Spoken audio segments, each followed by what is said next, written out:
बिस्मिल्लाहिर्रहमानिर्रहीम। अस्सलाम वालेकुम। कैसे हैं आप सब लोग? उम्मीद करती हूँ ठीक ठाक होंगे, खुशबाश होंगे, खैरियत से होंगे।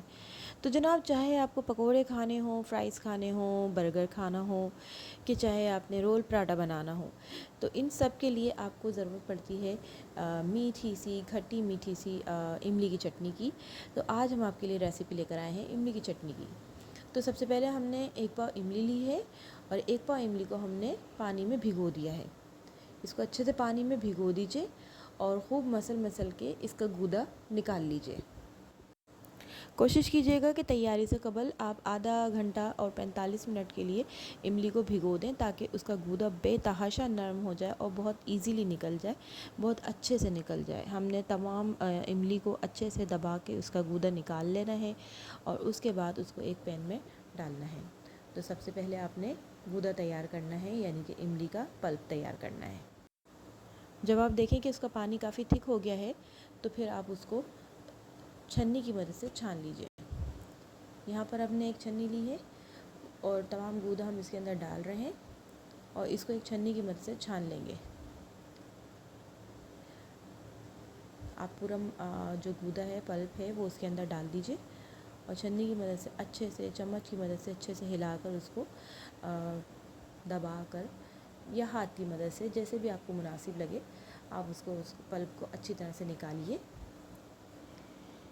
और तमाम पानी जब खुश्क हो जाए तो आप इस पानी को, इस जो पल्प है, इसको एक बार दोबारा पानी से गुजार कर वो पानी आप दोबारा से इस प्याले में डाल दीजिए।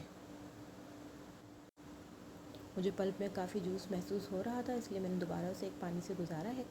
और कोई इशू नहीं है, अगर पानी बहुत ज़्यादा हो जाए तो तब भी कोई मसला नहीं है, क्योंकि इस पानी ने पकना है, तो वो पानी आपका ज़ाया नहीं होगा, बल्कि पक के रिड्यूस हो जाएगा, तो सारा जायका, सारा लज़्ज़त उसी के अंदर रह जानी है।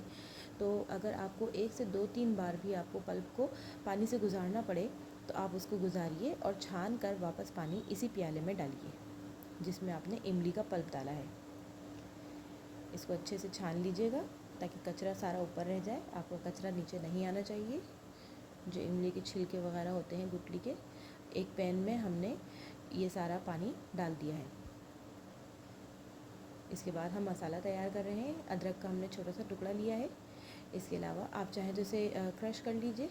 मैंने इसको हल्का सा क्रश किया है ताकि ये अच्छे से पक के इसका जायका आ जाए।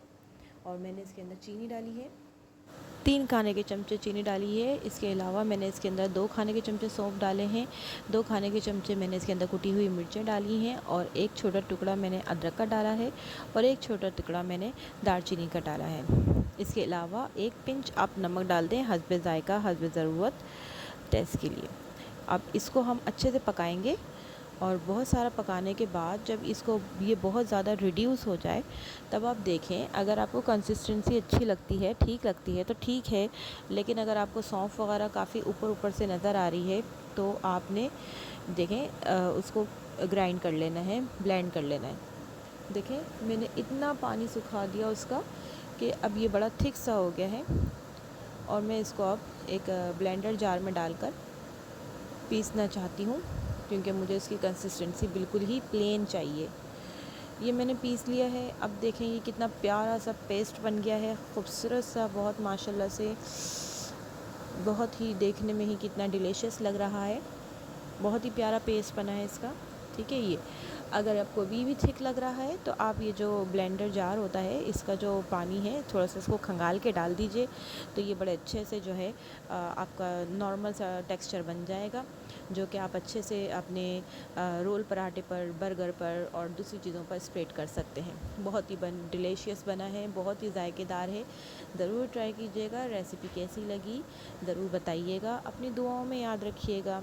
मिलते हैं नेक्स्ट वीडियो में इंशाल्लाह। वीडियो पसंद आई हो तो मेरी वीडियो को लाइक कीजिएगा, कमेंट कीजिएगा, शेयर कीजिएगा और मेरे चैनल को प्लीज़ सब्सक्राइब कीजिएगा। मिलते हैं नेक्स्ट वीडियो में, तब तक के लिए अल्लाह हाफ़िज़।